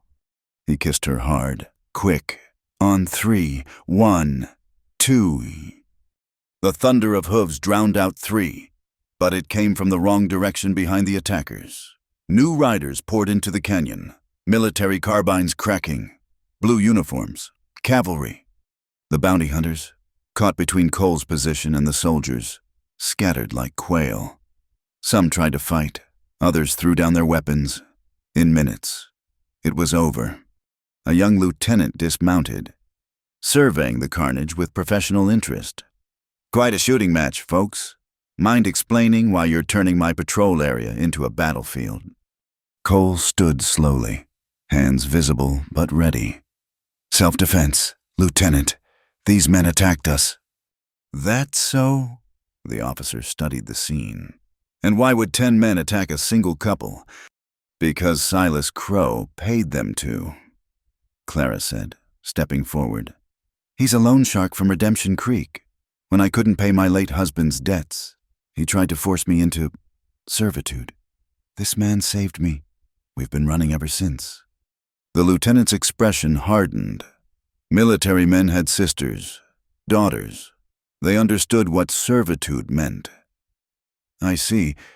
And these men—" "Bounty hunters, murderers." Cole nudged Hicks' body with his boot. "This one bragged about what they'd do when they caught us." "Lieutenant Morrison, sir," a sergeant called out. "Found this on one of them." He held up a wanted poster, Clara's face crudely sketched above promises of reward. Morrison studied the poster, then the bodies, then the couple before him. "Seems like self-defense to me, Sergeant. Though it's a shame none of these criminals survived to stand trial." Clara counted quickly. 3 bounty hunters sat under guard, wounded but alive. The rest. But some did survive. "Did they?" Morrison looked at his sergeant. "I count 10 dead outlaws who attacked innocent travelers. Terrible tragedy. We'll bury them proper and report the incident." Understanding dawned. The survivors were being given a choice: agree with the story or join their companions. Clara saw them nodding frantically. "You folks heading to Fort Bridger?" Morrison asked. "Yes, sir," Cole replied. "Hoping to join a wagon train." "We're heading that way ourselves. Why don't you ride with us safer than traveling alone?" His tone made it less suggestion than order. They buried the dead as the sun painted the grassland crimson. Clara tried not to think about the lives ended, the blood spilled. These men had chosen their path when they took Crow's money. But watching Cole help dig graves for men he'd killed, she saw the weight it added to his shoulders. "You all right?" she asked quietly as they prepared to ride. "Fine," but his eyes were distant. "Just thinking. Man spends years trying to leave the killing behind, but it always finds him again." "They didn't give you a choice." "There's always a choice. Just sometimes all the options are bad." He helped her mount, his hands lingering on her waist. "You did good back there. That shot probably saved my life." "I was terrified." "Being scared doesn't mean you're not brave. Means you are." He swung up on his own horse. "Most folks would have run. Most folks don't have you to fight for." That earned her a real smile, warming his weathered features. "Keep talking like that, and I might start believing I'm worth it." They rode with the cavalry through the cooling evening, Lieutenant Morrison proving surprisingly good company. He was from Ohio originally, full of stories about frontier life and gossip from the forts. "Trouble with men like this Crow," he said, gesturing at the prisoners, "is they think money makes them kings. But out here, law's what we make it, and sometimes justice wears a uniform. Other times," he nodded at Cole, "it wears a trail coat and carries a Winchester." "You're not going to report this?" Clara asked. "Report what that outlaw's attacked travelers and got themselves killed. Happens every day." Morrison's boyish face hardened. "My sister went through something similar back in Ohio. Man who hurt her had connections. Money. Law wouldn't touch him." He smiled grimly. "Funny thing, though. He had an accident not long after. Fell down some stairs. Repeatedly. They made camp near a stream. The soldiers setting up with military efficiency. Clara found herself sitting with Morrison and his sergeant, a grizzled veteran named O'Malley, while Cole tended the horses. "Your man's handy in a fight," O'Malley observed. "Moves like a soldier." He was cavalry scout in the war. "Which side?" "Does it matter now?" O'Malley grinned. "Not to me, ma'am. War's over. We're all just trying to survive now." "Speaking of surviving," Morrison interjected. "This Crow fellow, he likely to give up?" "No." Clara stared into the fire. "He's lost men, lost face. He'll keep coming." "Well, he can't touch you at Fort Bridger. Military post, and once you're with a wagon train." Morrison shrugged. "Lot of folks disappear heading west, start new lives with new names. Happens all the time." Cole returned, settling beside Clara with natural ease. She leaned into him, drawing comfort from his solid presence. Today had shown her how quickly death could come, how fragile their escape truly was. But it had also shown her something else they fought well together, protected each other. "Sergeant O'Malley was just telling me about the wagon trains," she said. "Big one forming up now," O'Malley confirmed. "Couple hundred families heading for Oregon. Safety in numbers. Good folks mostly. Perfect for a couple looking to start fresh." "We're going to Montana," Cole said. "Sure you are." O'Malley winked. "And I'm sure that's what your papers will say, too." They talked late into the night. Soldiers sharing wisdom about frontier travel, best routes, trustworthy wagon masters. It was the first time since leaving Redemption Creek that Clara felt part of something larger, protected by more than just Cole's guns. When she finally rolled in her blankets, Cole on watch nearby, she thought about the day's violence. She'd shot a man, watched others die, should feel guilt, horror, Instead, she felt free. Those men would have dragged her back to slavery or worse. Their deaths meant her life. "No regrets," she whispered to the stars. "None," Cole agreed softly. "Get some rest. Tomorrow we reach Fort Bridger. New chapter starts there. A new chapter, new names perhaps, new life certainly." The old Clara Mayfield had died in that canyon, along with the men who'd hunted her. Who she'd become next was still unwritten. But as sleep took her, listening to Cole's steady breathing and the soldiers' quiet jokes, she knew one thing for certain. Whatever name she took, whatever life she built, it would be at his side. The grassland stretched endless under the stars, and somewhere behind them, Silas Crow was learning his hunters had become the hunted. Let him rage, let him scheme. She'd faced his worst and survived. Tomorrow, Fort Bridger. The day after, a wedding and a wagon train west, and somewhere beyond the horizon, Montana waited with its promises of peace and second chances. Clara smiled in the darkness. For the first time in memory, she looked forward to tomorrow.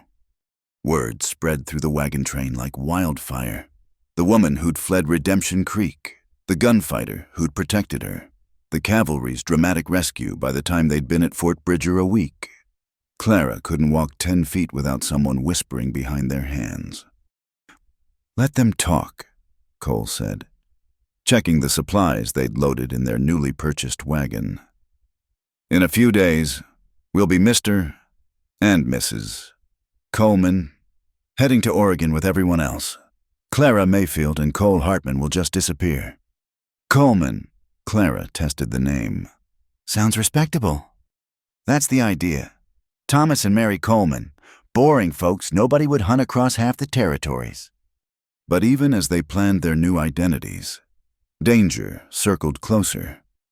Lieutenant Morrison had stationed extra guards, but Fort Bridger was a busy place. Traders, trappers, soldiers, immigrants, hundreds of people coming and going daily. Perfect cover for enemies. Clara was at the mercantile, purchasing cloth for the journey, when she felt eyes on her. A man in a black coat stood near the door, trying too hard to look casual. She'd seen him before at the livery yesterday, outside the chapel where she and Cole planned to marry tomorrow. She paid for her goods with steady hands, then slipped out the back. Cole was at the blacksmith's, getting their horses reshod. She found him watching the smithy work, that deceptive casualness that meant he was ready for trouble. "We have a shadow," she murmured.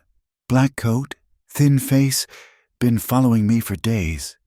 Cole didn't react visibly. "Seen him? There's 2 others as well. They're being careful, but not careful enough."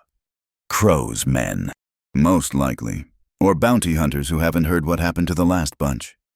He paid the blacksmith, taking her arm naturally. "Come on, time to visit our friend Morrison." They found the lieutenant in his office, feet up on his desk, reading dispatches. His casual air vanished when Cole explained the situation. "Description matches someone my scouts reported," Morrison said. 3 men, asking questions about a couple heading to Montana. I was hoping they'd move on." "They won't," Clara said. "Not until they're sure we're here. Or until we give them a reason to leave." Cole's expression was stone. "Can't start a gunfight in the fort. Too many innocents." "No," Morrison agreed. "But there are other ways." He smiled. And it wasn't a nice smile. "Ever hear of a shotgun wedding, Miss Mayfield? Because I think you're about to have one." The next morning dawned crisp and clear. Clara stood in the small room behind the chapel, wearing the simple blue dress she'd bought for the occasion. Through the window, she could see wagons circling, families preparing for the long journey west. A normal day for everyone else. "Nervous?" asked Mrs. Patterson, the wagon master's wife who'd volunteered to stand as witness. "A little." Clara smoothed her skirts, trying to calm the butterflies. Not about marrying Cole that felt as right as breathing, but about what came next. Natural for a bride, though I must say, Most aren't getting married with armed soldiers outside. Mrs. Patterson's eyes twinkled. Your man must be quite protective. If only she knew. Morrison had positioned his men throughout the fort, watching for trouble. Cole was already at the chapel, probably pacing like a caged wolf. A knock interrupted her thoughts. Ma'am, it's time. Clara took a breath and stepped out. The walk to the chapel had never seemed longer. She could feel hostile eyes watching. Knew Crow's men were out there somewhere, but she kept her head high, refusing to show fear. The chapel was small, simple, filled with emigrants who'd come to witness the wedding. Safety in numbers. Morrison had said, make it public, make it clear she was under protection. Then she saw Cole waiting at the altar, and everything else faded away. He'd shaved, trimmed his hair, even found a clean shirt somewhere, but it was the look in his eyes that stopped her heart wonder, possession, and something that might have been love. Reverend Mills, a traveling preacher heading west with the wagons, began the ceremony. The familiar words washed over Clara like a benediction. When he asked if anyone objected, the chapel door crashed open. The man in the black coat stood framed in the doorway, 2 others behind him. I object, this woman belongs to Silas Crow. The chapel erupted. Women screamed. Men reached for weapons, but Cole just smiled. You're interrupting my wedding, friend. That's considered bad manners where I come from. Cole Hartman, you're wanted for murder, and the woman's a thief who ran out on legal debts. Interesting claims. Lieutenant Morrison stood from a front pew, his uniform immaculate. Got any proof warrants legal documents? Blackcoat faltered. Well, no, but... Then you're disrupting a lawful ceremony on a military post. Morrison's hand rested on his sidearm. That's federal offense. Sergeant O'Malley, arrest these men. You can't do this, Blackcoat protested as soldiers surrounded them. Mr. Crow has influence. He has friends in high places. Not this high, Morrison said cheerfully. Take them to the stockade. We'll hold them until after the wagon train leaves. For their own protection, of course. Folks here don't take kindly to wedding crashers. As the men were dragged out, Reverend Mills cleared his throat. Well, that was exciting. Shall we continue? The rest of the ceremony passed in a blur. Cole's hands were steady as he slipped a simple gold band on her finger. His kiss was brief but intense, a promise of more to come. Ladies and gentlemen, Reverend Mills announced, I present Mr. and Mrs. Coleman. The cheer from the assembled emigrants was probably heard in Redemption Creek. Later, at the celebration, Mrs. Patterson had insisted on organizing. Clara found herself surrounded by wagon train families, all eager to welcome the newlyweds. It was overwhelming and wonderful, and exactly what they needed: acceptance, community, protection in numbers. No one travels alone on the trail. Mr. Patterson, the wagon master, told them, we look out for each other. Anyone tries to bother you folks, they'll answer to all of us. Cole shook the man's hand gratefully. We appreciate that, sir. Besides, Patterson winked. Any man who can shoot like you is welcome on my train. Might need those skills before we reach Oregon. As the sun set, Morrison pulled them aside. Those 3 will stay locked up until you're well gone, but this Crow sounds persistent. He might try again. Let him? Cole said quietly. We'll be different people by then. Thomas Coleman's a peaceful man heading west with his wife. Never heard of any Cole Hartman. Good, Morrison smiled. Oh, and I took the liberty of having my men spread some rumors. Apparently, Clara Mayfield died in that canyon shootout. Tragic story. Cole Hartman disappeared into Mexico, looking for revenge on Crow. Clara felt a weight lift from her shoulders. You've been very kind. Lieutenant. Why? Because men like Crow are a poison. They corrupt everything they touch. His young face hardened. And because everyone deserves a second chance, even a gunfighter and a runaway widow, That night, in the small cabin they'd rented for their last night at the fort, Clara sat brushing her hair while Cole cleaned his weapons. Such an ordinary domestic scene, yet nothing about their situation was ordinary. "Regrets?" Cole asked, not looking up from his work. "About marrying you, no." She set down the brush. "About everything else sometimes. Such as, I wonder what happened to Lila, if she got away safely. What Crow did when he learned his men failed." She moved to sit beside him. "All the people we've left in our wake. Can't save everyone, Clara. Sometimes it's enough to save ourselves." "Is it?" She watched his hands, so gentle with the mechanical parts, so deadly when needed. "How do you live with it? The violence?"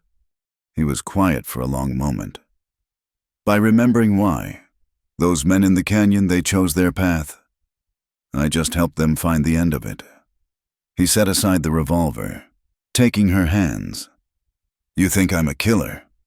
You're not wrong, but I'd rather be a living killer than a dead saint." "I don't think you're just a killer." She traced a scar on his palm. "I've seen how you are with horses, how you helped that immigrant family fix their wagon wheel today. There's gentleness in you. Cole, Crow and his kind haven't destroyed that. You see what you want to see." "I see what's there." She leaned into him. "A good man who's done hard things to survive. That's who I married today." He pulled her close, burying his face in her hair. "What did I do to deserve you? You stood up to evil when it would have been easier to ride on." She felt him smile against her neck. "That's worth something." A knock interrupted them. Cole was on his feet instantly, gun in hand, but it was only Morrison's voice. "Sorry to disturb you, folks. Thought you should know, just got a telegram. Silas Crow left Redemption Creek 3 days ago with a dozen men.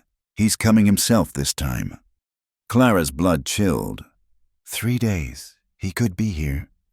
"Tomorrow, most likely. Which is why the wagon train's leaving at first light instead of noon." Morrison's tone was grim. Patterson's agreed. "Get some rest. You'll need it." When he'd gone, Clara and Cole looked at each other. Their wedding night, overshadowed by pursuit. But then, their entire relationship had been forged in danger. Why should this be different? "Come here," Cole said softly, setting aside his gun. She went to him, letting him fold her in his arms.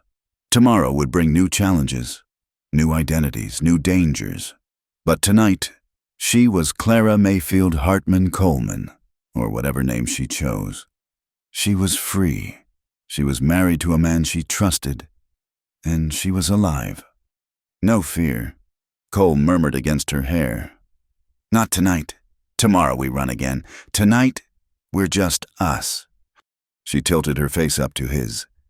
"Then let's make it count." Outside, Fort Bridger settled into sleep. Soldiers walked their rounds. Emigrants prepared for the morning departure.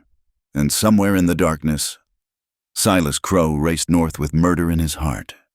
But inside the small cabin, two people who'd found each other against all odds celebrated the first night of a marriage born from desperation, but built on something stronger: trust, respect, and the kind of love that grows in the harsh soil of survival. Tomorrow, they'd be the Colemans, ordinary folks heading west. Tonight, they were simply Cole and Clara, and that was enough. The candle burned low, casting dancing shadows on the walls. Outside, a wolf howled in the distance, answered by another. The sound no longer frightened Clara. She'd learned there were worse predators than wolves, and better protections than walls. "I love you," she whispered in the darkness, surprising herself with the words. Cole's arms tightened around her. "I love you too. God help us both." It wasn't a fairy tale ending. It was better a real beginning, hard-won and honest. And as sleep finally took them, Clara's last thought was of tomorrow's dawn, when they'd roll west with 200 other souls seeking new lives. Silas Crow could follow. He could rage and threaten and send his killers, but he'd be hunting ghosts. Clara Mayfield was dead. Mrs. Mary Coleman was very much alive, and she intended to stay that way. The hunt would continue, but for the first time, Clara believed they might actually win. The Montana Valley stretched before them like a promise kept, green grass rippling under the spring sun. 6 months had passed since that desperate flight from Fort Bridger. 6 months of new names and careful distance from their past. Now, standing on the rise overlooking what would become their ranch, Clara felt the last chains of fear finally breaking. "What do you think?" Cole asked, his arm around her waist. "That creek runs year-round, good soil in the bottomland, mountains for summer grazing. It's perfect." She leaned into him, still marveling at the simple pleasure of his touch. "Our own piece of heaven." They'd left the wagon train in Idaho, slipping away quietly with thanks and well wishes from the friends they'd made. The Colemans had served their purpose. Now they were simply Cole and Clara Hartman, starting fresh in a place where their names meant nothing to anyone. "We'll put the house there." Cole pointed to a spot near a stand of cottonwoods. "Barn over there. Maybe start with a dozen horses. Build up the herd slowly." Clara smiled at his enthusiasm. The hard man who'd killed without hesitation in that blood-soaked canyon had discovered a passion for planning, for building something instead of destroying. She'd watched him change over the months of travel, the weight of violence gradually lifting from his shoulders. They'd set up temporary camp by the creek, a large tent serving as home while they began the hard work of creating a ranch from raw land. It was there, 3 weeks into their new life, that the past finally caught up with them. Clara saw the riders' first 5 men approaching from the east, moving with purpose. Her hand went automatically to the rifle they kept always within reach. "Cole." He looked up from the corral he was building, took in her stance, and moved quickly to her side. Together they watched the riders approach, tension singing through their bodies like a plucked wire. But as the men drew closer, Clara gasped. The lead rider, silver-haired and straight-backed despite his years, wore a badge that caught the morning light. "You, Marshall," Cole said quietly. "Stand easy, but stay alert." The marshal reined up at a respectful distance, hands visible and peaceful. "Morning, folks. I'm Marshal John Brennan, out of Helena, looking for Cole Hartman and Clara Mayfield." Clara's heart sank. After all this distance, all this time. "I'm Cole Hartman," Cole said simply. No point in denying what the marshal clearly already knew. "This is my wife, Clara." "Ma'am." Brennan touched his hat brim. "Mind if we step down? Been a long ride, and I'm getting too old for dramatics." Cole nodded slowly. The marshal and his men dismounted, but Clara noticed they kept their hands away from their weapons. Whatever this was, it wasn't an arrest. Yet. "Coffee," Cole offered, gesturing to the pot on their campfire. "That'd be welcome." Brennan accepted the cup gratefully, his weathered face showing appreciation for the courtesy. "You folks are hard to find. Took some doing to track you here." "That was the idea," Clara said, finding her voice. "We wanted to be left alone." "Understandable, given what you've been through." The marshal sipped his coffee thoughtfully. "Which brings me to why I'm here. Silas Crow is dead." The words hung in the air like a thunderclap. Clara gripped Cole's hand, hardly daring to believe. "Dead." Cole's voice was carefully neutral. "How?" "That's where it gets interesting." Brennan pulled out a leather portfolio. "About 2 months ago, Crow rolled into Copper Ridge with his men, looking for you too. Started throwing his weight around, trying to buy information. Made the mistake of threatening the wrong person." "Who?" Clara asked. "Young woman named Lila Dupree. Apparently, you helped her once. Mrs. Hartman." She remembered. The marshal's eyes crinkled with something that might have been approval. When Crow tried to force her to talk, she put a Derringer bullet right between his eyes. Clear case of self-defense, according to the local sheriff. Clara sank onto a log, overwhelmed. Lila, brave. Painted Lila had ended their nightmare. His men, Cole asked. Scattered like rats when their paymaster died. Most headed for California. A few tried to continue the hunt on their own, but Brennan shrugged. Let's just say they found the territory unwelcoming to their kind. So why are you here? Cole's hand hadn't left his gun belt. If Crow's dead and we're not wanted. Oh, but you are wanted. Brennan pulled out a document. By the territory of Wyoming. Seems there's a reward. Clara's blood chilled. After everything, $500. Brennan continued. For information leading to your whereabouts. He smiled at their expressions. Payable to one Clara Hartman. From the estate of one Lila Dupree. What? Clara couldn't process the words. Miss Dupree came into some money after Crow's death. Seems he was carrying quite a sum. And the local judge ruled it was rightful compensation for her troubles. Brennan handed over the document. She used part of it to post this reward, asking that you be found and given what she called a proper wedding gift for the woman who showed me kindness when I had none to give. Clara was crying now, unable to stop the tears. Cole's arm came around her, solid and comforting. There's more, Brennan said gently. The judge in Redemption Creek reviewed your case, Mrs.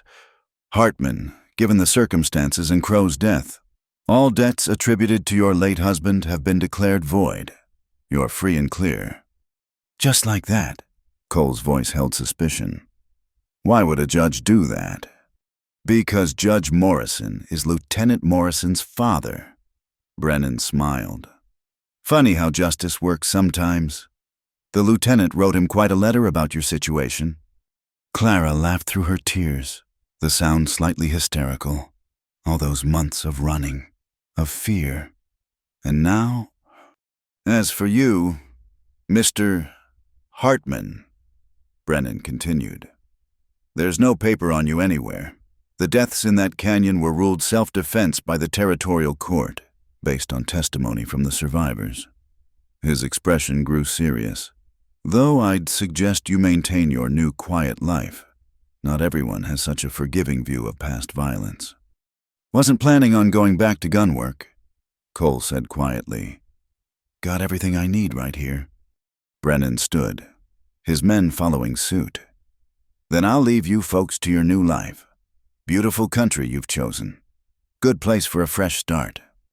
Marshal, Clara called as he turned to go. How did you really find us? He smiled. Patterson, the wagon master, sends his regards. Said if anyone deserved peace, it was the Colemans. Took me a while to realize the Colemans had become Hartmans again. They watched the lawmen ride away, taking with them the last shadows of their past. Clara stood frozen, unable to fully grasp that it was over. Really, truly over. We're free, she whispered. We've been free since the moment you chose to ride with me. Cole said, this just makes it official. She turned in his arms, seeing the same wonder in his eyes. What do we do now? Now. He gestured at the valley around them. Now we build that ranch, raise horses, maybe some cattle, plant a garden. His voice dropped. Maybe raise a family. Clara's hand went to her still flat stomach. The secret she'd been waiting to share. About that. Cole's eyes widened as understanding dawned. Clara, are you 3 months along, near as I can figure. She smiled at his stunned expression. Guess we're building more than just a ranch. He lifted her off her feet, spinning her around while she laughed. When he set her down, his kiss was tender, reverent. A baby. Our baby.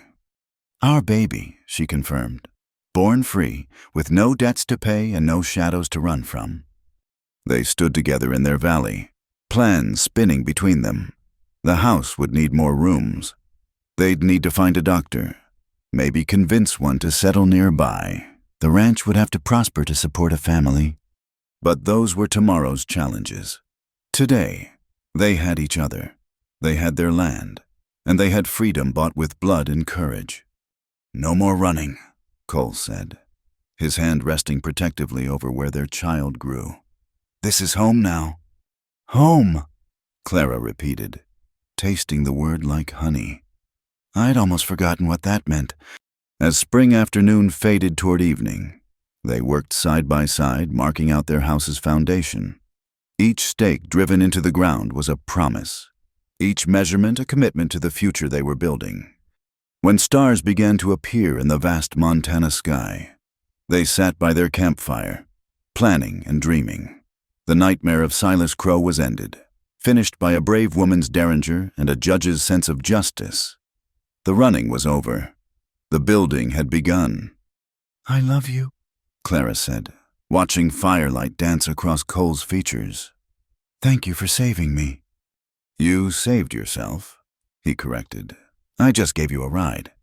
She laughed, remembering that desperate flight from Redemption Creek, how far they'd come from that moment when he'd pulled her onto his horse and changed both their lives forever. "Some ride," she murmured. "Best ride of my life," he agreed, pulling her close. In the distance, wolves howled their ancient songs, but Clara felt no fear. She had her protector, her partner, her love. Together they'd build something lasting in this beautiful, dangerous land, a legacy of courage over fear, love over violence, hope over despair. The fire burned low as they talked late into the night, making plans for the house, the barn, the nursery, with each word, each shared dream. They wrote a new story over the old, replacing tales of flight and fear with visions of growth and joy. When morning came, it would bring hard work and challenges. Building a ranch from nothing was no easy task. But they'd survived Silas Crow, outrun bounty hunters, and found love in the midst of chaos. Whatever came next, they'd face it together. Cole's last words before sleep took them were a whisper in the darkness. No more debts to pay, except the one to love. And that, Clara Hartman, I'll pay gladly for the rest of my days. In the vast silence of the Montana night, under stars that had witnessed so much human struggle and triumph, two souls who'd found each other against all odds began their greatest adventure, yet a life of peace, purpose, and love in the untamed West. The past was buried, the future was theirs to build, and in that green valley beside the singing creek, they would create something beautiful from the ashes of all they'd endured. Home, family, freedom, everything they'd fought for, everything they'd dreamed of, waiting to be claimed with each new sunrise. Thank you so much for listening to this Wild West love story. I hope Clara and Cole's journey touched your heart as much as it touched mine. Where are you listening to this story from? Please share in the comments below. I'd love to connect and hear your thoughts about their adventure. If you enjoyed this tale of courage, love, and redemption in the Old West, please subscribe to Wild West Night for more stories that bring the frontier to life. Don't forget to like this video and hit that hype button to help more listeners discover Clara and Cole's incredible story. Until next time, partners, keep riding toward your own horizons.